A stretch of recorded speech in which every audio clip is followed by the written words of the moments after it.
వేదికను అలంకరించిన పెద్దలందరికీ, ఈనాడు ఒక కొత్తగా అమెరికా నుంచి వచ్చి ఇక్కడ ఏదో ఇల్లు కడతానంటున్నాడు, ఈయన కడతాడా లేదా, సరైన స్థలం ఉంటుందా లేదా అనే అనుమానాలు కూడా లేకుండా ఆయన చెప్పిన మాటను నమ్మి ఆయన ఖచ్చితంగా బాగా చేస్తాడు. కొంతమందిని మనిషిని చూడగానే తెలిసిపోతుంది మనకి, ఈ నిజంగా చెప్పినన్ని చేస్తాడా లేకపోతే ఏమన్నా దొంగ మాటలు చెప్పి మన దగ్గర డబ్బులు కొట్టేస్తాయి కానీ.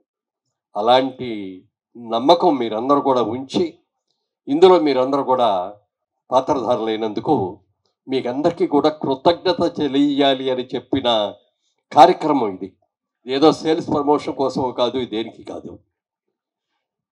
నన్ను అడిగారు దీనికి రమ్మనమని, చాలామంది పిలుస్తూ ఉంటారు, నేను కూడా వెళుతూ ఉంటాను.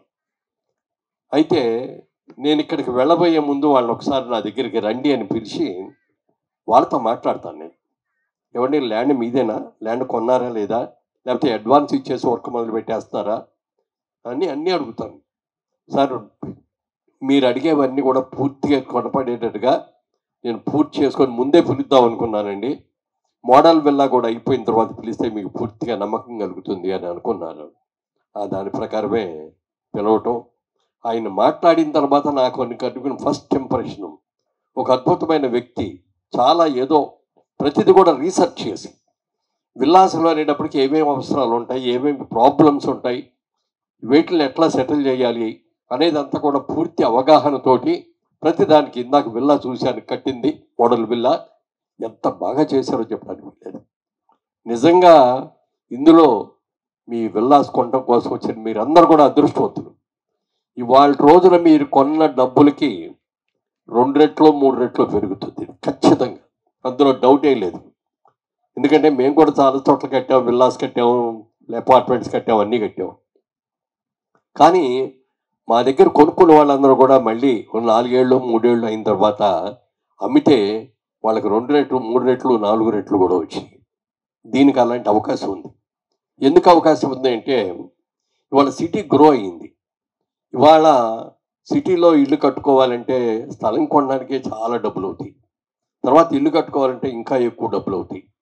అవన్నీ మనం కింద మీద పడి ఇవన్నీ కూడా పని చేయటానికి చేయించుకోవాలంటే ఇంకా ఎక్కువ కష్టపడాలి. అలా కాకుండా ఒక వ్యక్తి అమెరికా లాంటి చోటకి వెళ్ళి ఒక అద్భుతమైన ఐటీలో ఉద్యోగం చేస్తూ, ఇది కాదు నాకు కావాల్సింది, నేను ఎక్కడో ఉద్యోగం చేయడం కాదు, నేనే ఒక 100 మందికి ఉద్యోగం ఇచ్చేటట్టుగా చెయ్యాలి అనే ఆలోచనతో స్వదేశానికి తిరిగి వచ్చి ఈ కార్యక్రమాన్ని చేపట్టి ఇంత అద్భుతంగా చేస్తున్నందుకు మనస్ఫూర్తిగా అభినందిస్తున్నాను.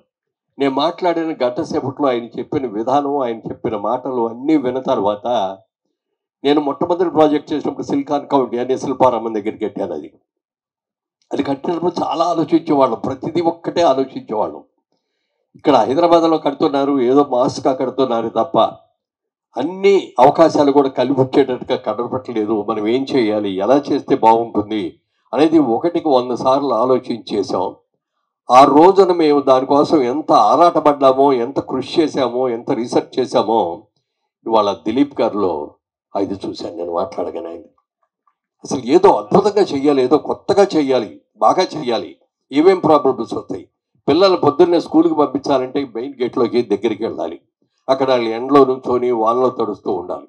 అలా కాకుండా వెయిట్ చేసే స్టూడెంట్స్కి అందరికి కూడా అక్కడ ఒక ఇది కట్టి, ఒక హాల్ కట్టి దానిలందరూ కూడా అక్కడే ఉండి చేసేటట్టు. ఒకవేళ తల్లిదండ్రులు స్కూల్ నుంచి వచ్చిన పిల్లలను వెంటనే రిసీవ్ చేయలేకపోతే అక్కడ కూర్చొని ఏదో కాలక్షేపం చేయటం, తర్వాత తీసుకొచ్చేటట్టు దానికి కావలసిన ఏర్పాట్లు చేశారు. ఇక వాస్తు అనేది చాలా ముఖ్యం మనందరికి కూడా. వాస్తు బాగుండాలి. వాస్తు బాగుంటేనే మనం వెళ్ళే ఆ క్షేత్రంలో బ్రహ్మాండంగా ఉండగలుగుతాం. ఇవాళ రోజున దీంట్లో 100కి 100 పాళ్ళు కూడా వాస్తుని ఆయన చేశారు. ఎందుకంటే అన్నిటికంటే ముఖ్య స్థల డెవలప్మెంట్ బాగా చేయాలి. ఇప్పుడు రాబోయే రోజుల్లో రోడ్లన్నీ కూడా ఇవాళ కొత్త రోడ్లు వేసేసి దాన్ని బట్టి వేరలాలుగా కడుతున్నారు. తర్వాత రోడ్లు వేసిన తర్వాత రోడ్ల లెవెల్ పెరిగిపోయి ఇళ్ళన్నీ కూడా గోతులో ఉన్నట్టుగా ఉంటుంది. దాన్ని కూడా ఆయన దృష్టిలో పెట్టుకొని రాబోయే రోజుల్లో 100 ఫీట్ రాబోతుంది ఇక్కడ. ఆ రోడ్డు వచ్చేటప్పటికి ఎంత లెవెల్ పెరుగుద్ది, దానికంటే ఎంత ఎక్కువ ఉండాలనేది కూడా ఆలోచించి, మరి అంతా కూడా లో లయింగ్ ఏరియా దాదాపుగా 15 అడుగులు 20 అడుగులు దీన్ని కాంక్రీట్ వాళ్ళ చుట్టూ కట్టి ఇది మొత్తం కూడా లెవెల్ చేయటం అంటే మాటలతో ఇది కాదు, చాలా కష్టం. అంత మట్టి కొనాలి, అదంతా ట్రాన్స్పోర్ట్ చేయాలి, అదంతా ఇక్కడికి వెయ్యాలి, ఇవన్నీ కూడా. ఇంత కష్టపడి ఇంత చేసి 2 సంవత్సరాల్లో ఒక రూపు తీసుకొచ్చి నా దగ్గరికి వచ్చినప్పుడు ఒకటే మాట్లాడారు, సార్ మిమ్మల్ని పిలుస్తున్నది సేల్స్ ప్రమోషన్ చేయడం కోసం రావట్లేదండి, మేము ఇక చాలండి అని చెప్పన్నారు. వచ్చి చూసిన తర్వాత నేను ఎక్స్పెక్ట్ చేసిన దానికంటే 2 రెట్లో 3 రెట్లో ఎక్కువ తీశాను. అంత బాగా కట్టాను. చాలా చాలా చాలా అద్భుతంగా ఉన్నాయి, రిచ్గా ఉన్నాయి. మరి మీరు ఎంత కమ్ముతున్నారని చెప్పి అడిగితే ఆ రేటు చూస్తే ఎలా గిట్టుబాటు అవుద్దండి అన్నాను నేను. సార్ ఫస్ట్ ప్రాజెక్ట్ అండి అన్నారు. నేను కూడా ఇప్పుడే ఒకటే చెప్పాను, ఫస్ట్ ప్రాజెక్ట్లో ఎన్ని కోట్లు సంపాదించామన్నది కాదు ముఖ్యం, ఎంత బాగా చేశాము, కొనుక్కున్న వాళ్ళందరూ ఎంత హ్యాపీగా సెటిల్ అయ్యారు, ఎంత అనుకున్నట్టుగా మా డబ్బులకి సరిపడగా బ్రహ్మాండంగా కట్టామని ఎలా ఫీల్ అయ్యారు, ఇది ముఖ్యం. లాభం అనేది తర్వాత వస్తుంది. మన ప్రాజెక్ట్లోకి వచ్చి ఇక్కడ కాపురం ఉండే వీళ్ళందరూ కూడా మనస్ఫూర్తిగా సాటిస్ఫై అయితే వాళ్ళ స్నేహితులకి చెప్తారు, వాళ్ళ చుట్టాలు బంధువులకి చెప్తారు, అందరికీ చెప్తారు. మౌత్ పబ్లిసిటీ, మీరు పేపర్లో ఎన్ని అడ్వర్టైజ్మెంట్లు వేసినా, టీవీలో ఎన్ని అడ్వర్టైజ్మెంట్లు వేసినా కూడా అలాగే చెప్తారులే, అడ్వర్టైజ్మెంట్లు అట్లాగే చెప్తారు అనుకుంటా. కానీ రియల్గా మీలాగా ఇక్కడికి వచ్చి కొనుక్కొని సాటిస్ఫై అయ్యి మీ వాళ్ళందరికీ చెప్తారు చూడండి, అది నిజమైన పబ్లిసిటీ అనేది. అది మన వాళ్ళు కట్టుకున్నారు, అక్కడ తీసుకున్నారు, బాగుందంట, మనం కూడా అక్కడికే వెళ్ళి తీసుకుందామండి అని ఒకరికొకరు మాట, మౌత్ టు మౌత్ పబ్లిసిటీ అంటారు ఇది. అలాంటిది చేసుకున్నారు. ఇవాళ రోజున మనకి అవుటర్ రింగ్ రోడ్స్ వచ్చిన తర్వాత సిటీ బాగా స్ప్రెడ్ అయ్యిందండి.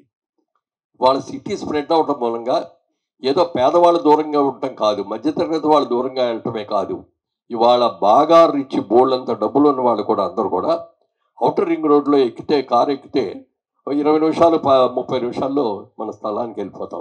పొద్దున ఒక 30 నిమిషాలు, సాయంత్రం ఒక 30 నిమిషాలు గడిపితే ప్రశాంతమైన వాతావరణంలో, పొల్యూషన్ లేని చోట, అన్ని వసతులతోటి అంతా శాస్త్ర ప్రకారంగా కట్టే బిల్డర్ దగ్గరికి వెళ్ళి తీసుకుంటే మనం ఏమీ కష్టపడక్కర్లేదు, అన్నీ వాళ్ళే చేశారు, అన్నీ ఆలోచించారు అని అందరు కూడా మీరు 100కి 100 పాళ్ళు కూడా మీరు అందరు కూడా సాటిస్ఫై. అది నేను వాళ్ళ గ్యారంటీ ఇస్తున్నాను. మొట్టమొదటి నా ప్రాజెక్ట్ చేసినప్పుడు నేను ఎంత దాని గురించి ఆలోచించి ఎంత ఇది చేసామో అదంతా ఆయన మాట్లాడుతున్న రోజున ఆ మాటల్లో నేను నా పాత రోజులు గుర్తుకొచ్చింది. నాకు చాలా బాగా చేస్తారని. ఎందుకంటే ఇదివరకు హైదరాబాద్లో అపార్ట్మెంట్స్ చాలా భయంకరంగా ఉండేవి. ల్యాండ్లో తగాదాలు ఉండేవి. ల్యాండ్లో ఇది ఎవడో మనం కట్టిన తర్వాత ఎవడో వచ్చేసి ఇది నాది అంటాం, ఇలాంటివి ఎన్నో ఉంటాయి.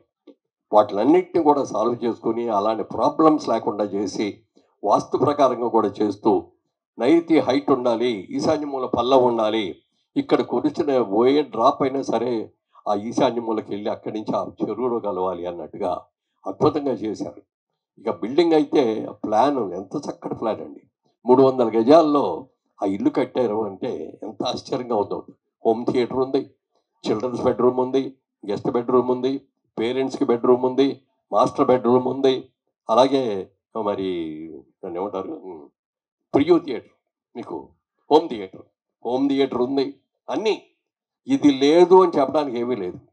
మొన్న మధ్యన మా ఆవిడ అడిగింది, మేము కట్టిన అపార్ట్మెంట్లోనే ఉంటాం మేము కూడా, అన్న ఇంకోటి పెద్దది కట్టాం కదా, అది 40 ఫ్లోర్లు ఉన్నాయి, దాంట్లోకి వెళ్దామన్నా. ఏమండి మీరు ఏదో కడతారు కానీ మీరు వసతులన్నీ ఏం చూస్తారు, మా ప్రాబ్లమ్స్ అని మీకు ఏం తెలుస్తాయి అన్న. అదేంటి అన్న, నేను ఎప్పుడు చీరలే కట్టుకుంటాను, నేనే డ్రెస్సులు గీసులు వెయ్యను, చీర ఎక్కడ ఆరేసుకోవాలండి నాకు ఒకసారి చూపించండి మన అపార్ట్మెంట్లో అని. అరే నిజమేనే, ఇది మనం ఎందుకు ఆలోచించలేదు అంటే, కిందన్నీ వాషింగ్ మిషన్లు ఇవన్నీ పెట్టాం, శుభ్రంగా తీసుకెళ్ళి అక్కడ వాషింగ్ మిషన్లో వేసుకోవచ్చు, డ్రైయర్స్ కూడా ఉంటాయి, డ్రైయర్ చేసుకోవచ్చు. ఏదైనా చీర మన ఇంట్లో ఉతుక్కొని చక్కగా ఆరబెట్టుకునేటట్టు ఉన్నది ఇక దేంట్లో రాదు. అయ్యో పొరపాటే చేసేవి మనం అంది. నేను ఆయన అడిగితే ఆయన అది కూడా చెప్పారు, సార్ 3rd ఫ్లోర్లో చక్కగా లాండ్రీలన్నీ కూడా పైన పెట్టామండి, ఆ లాండ్రీలో ఉతుక్కొని అక్కడే ఆరేసుకోవడానికి శుభ్రంగా ప్లేస్ కూడా ఉందండి అని చెప్పారు. ఇందాక వెళ్ళి చూస్తే 100కి 100 పాళ్ళు అయ్యాన్ని ఉన్నాయి. అంటే ఇంత ఆలోచించాలి, రాబోయే రోజుల్లో ఏమేమి అవసరాలు ఉంటాయి అవన్నీ కూడా ఆలోచించేస్తే, ఎందుకంటే ముందు చూపు అనేది చాలా ముఖ్యం. ఇవాళ చాలామంది రాజకీయ నాయకులను చూసి ఉంటారు మీరు. చంద్రబాబు నాయుడు గారి కింద మిగిలిన నాయకులకి తేడా ఏమిటంటే, ఏదైనా ఎమర్జెన్సీ వచ్చినప్పుడు అప్పుడు దాని గురించి ఆలోచించి దాన్ని ఏం చేయాలని ఆలోచిస్తారు. చంద్రబాబు నాయుడు గారు రాబోయే 20 సంవత్సరాలు 30 సంవత్సరాల్లో సిటీ ఎంత పెరుగుతుంది, అవసరాలు ఎన్ని పెరుగుతాయి, మనం ఇవాళ కారు ఉంది అనుకుంటాం, రేపు పొద్దున్న 3 కార్లు కొనుక్కోవాల్సి వస్తుంది. ఈ కార్లు పార్క్ చేసుకోవడానికి స్థలం ఉందా లేదా, ఇలాంటి ఎన్నో సమస్యలు వస్తాయి. వాటన్నిటిని కూడా రాబోయే 20 సంవత్సరాలు దృష్టిలో పెట్టుకొని ఆ సమస్యలన్నిటి కూడా పరిష్కారం కూడా చూసి 100కి 100 దాన్ని అమలు చేశారు. నిజంగా it is over my expectation. నేను ఎప్పుడు ఇంత గొప్పగా ఉంటుందని నేను ఆలోచించలేదు. అంత గొప్పగా కట్టారు. ఒక మంచి వ్యక్తి అమెరికాలో ఉన్న పెద్ద ఉద్యోగాన్ని కూడా వదులుకొని ఇక్కడికి రావాలి, ఈ బిల్డింగ్ ఇండస్ట్రీలో బాగా చేయాలి, మంచి పేరు తెచ్చుకోవాలి అనే ఉద్దేశంతో వచ్చిన రోజున నేను ఒక్కటే చెప్పాను. అది మీరు అందరూ అనుకున్నట్టు చెప్పింది చేయటమే కాదండి, చెప్పకుండా కూడా మీరు బ్రోచర్లో లేనివి కూడా కొత్తవి కూడా మీరు చేసి చూపించాలి. అప్పుడే జనం అయ్యో ఇది మనకు చెప్పలేదు కానీ ఇది కూడా చేశారే అనే సంతృప్తి ఉంటుంది అని చెప్పి ఆయన అనటం జరిగింది. అలా అందరి మనసులు తెలుసుకొని, అందరి అవసరాలు తెలుసుకొని, పిల్లలు ఎలా అక్కడ ఆడుకోవాలి, సాయంత్రం అయ్యేటప్పటికి చక్కగా పెద్ద చెట్టు ఎక్కడి నుంచో ఓడదీసి తీసుకొచ్చి అక్కడ పెట్టారు. బ్రహ్మాండంగా ఉంది అక్కడ. సాయంత్రం పూట తల్లిదండ్రులు అందరికీ ఉద్యోగాలు చేసే పని ఉండదు కదా, పిల్లలు ఉద్యోగానికి వెళ్ళిపోతారు, వ్యాపారానికో వెళ్ళిపోతారు. సాయంత్రం పూట నలుగురు కలిసి అక్కడికి వచ్చి ఆ చెట్టు కింద కూర్చుంటే, గ్రామ సభల్లో ఇదివరకు కచేరీ సావిడిలో ఉండేవి, అలాంటి సావిడి దగ్గరికి వెళ్ళి కూర్చుంటే కాలక్షేపం అయిపోతుంది.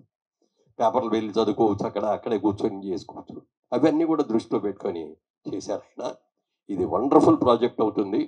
ఇందులో ఎవరెవరైతే ఇన్వెస్ట్ చేస్తున్నారో మీరందరూ కూడా గుండె మీద చేసుకొని ఒక మంచి ప్రాజెక్టులో మనం కొనుక్కున్నాం, ఇది మనం ఊహలకి తక్కువ లేకుండా మనం అనుకుని ఎక్స్పెక్ట్ చేసే దానికంటే కూడా బాగుంటుందని గుండె ధైర్యంగా మీరు తీసుకోవచ్చు నాకు మనస్ఫూర్తిగా కలిగింది. జనరల్గా ఇట్లాంటి ఏదో సేల్స్ పర్పస్ లాగా 4 మాటలు ఎక్కువ చెప్తారు చాలామంది, కానీ నేను అలా చెప్పను.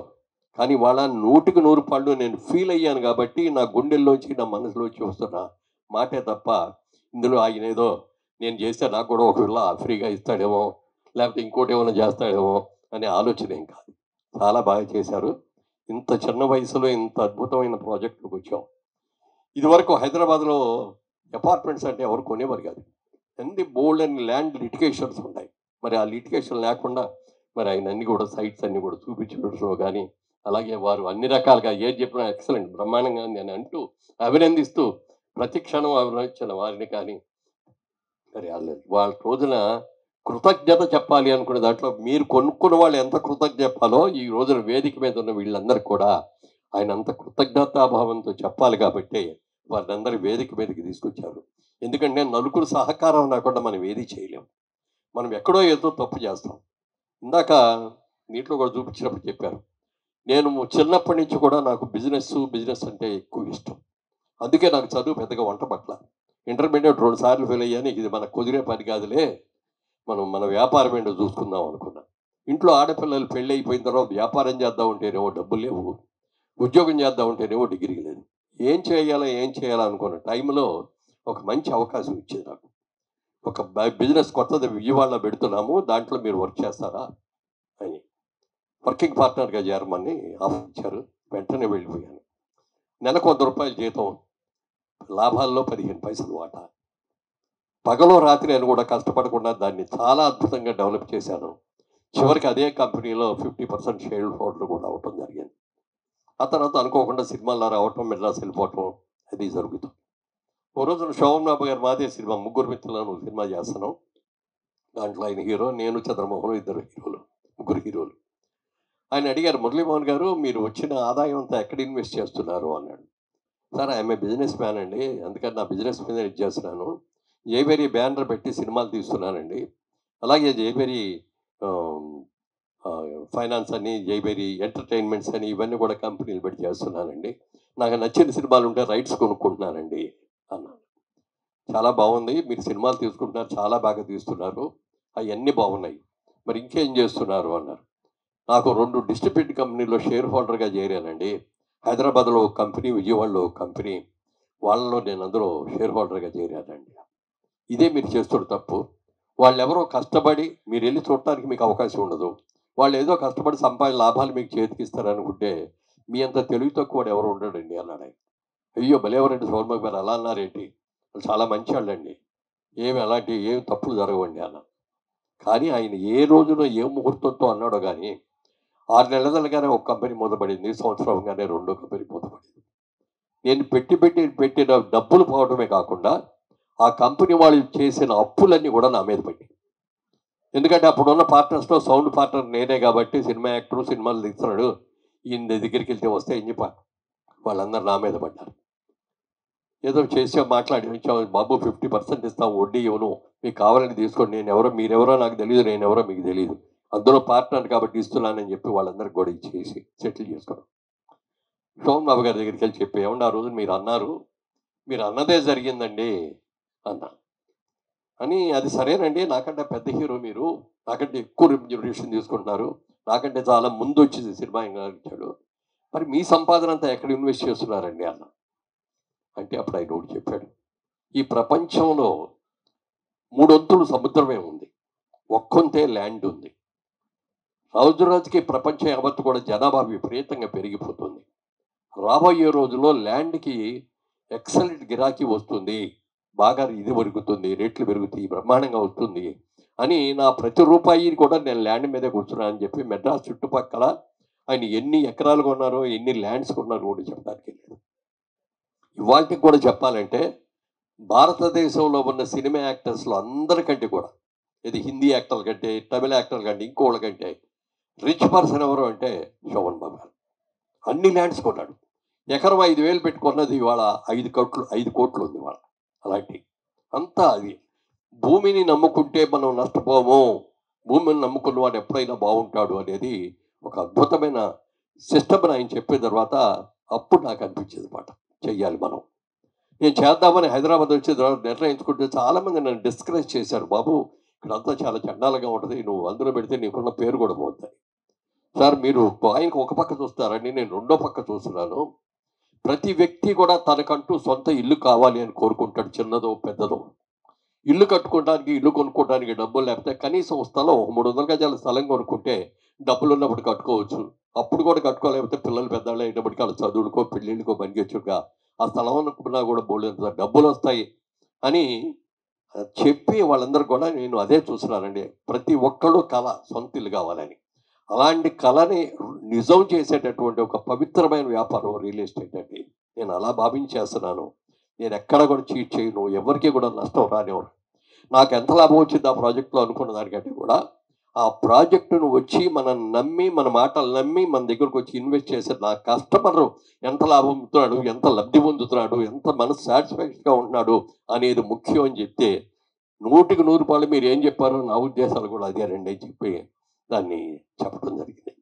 డెఫినెట్గా మీరందరూ కూడా మరి చాలా మంచి పేరు పెట్టారు, క్షేత్ర అని. ఏదైనా క్షేత్రం లేనిది ఏమీ చేయలేము.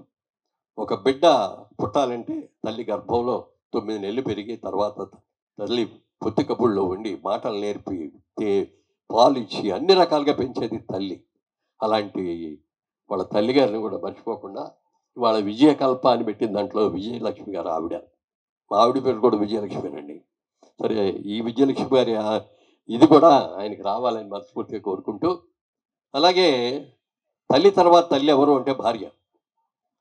ఎందుకంటే తల్లి ఉన్నంత వరకు భార్య చూసుకుంటారు, కానీ 100 ఏళ్ళ జీవితం గడపాల్సింది ఎవరు అంటే భార్యతోటి. అందుకని భార్య తర్వాత ముఖ్యం ఎవరు అంటే భార్య. అలాంటి భార్య పేరు కల్పవల్లియ, కల్పశ్రీ. కల్పశ్రీ అమ్మ పేరు భార్య పేరు 2 కలిపి విజయకల్ప డెవలపర్స్ అని పెట్టి ఈ ప్రాజెక్టుకి క్షేత్ర అని పెట్టారు పేరు. ఎందుకంటే క్షేత్రం బాగుంటేనే బాగుంటుంది. మనం వెళ్ళి విత్తనాలు వేస్తే క్షేత్రం మంచిదైతే పంట బ్రహ్మాండంగా పండుద్ది. అది పనికిరాని నేలో లేకపోతే ఇసుక నేలో లేకపోతే పర్ర నేలో అయితే ఏమీ ఉండదు ఉపయోగం.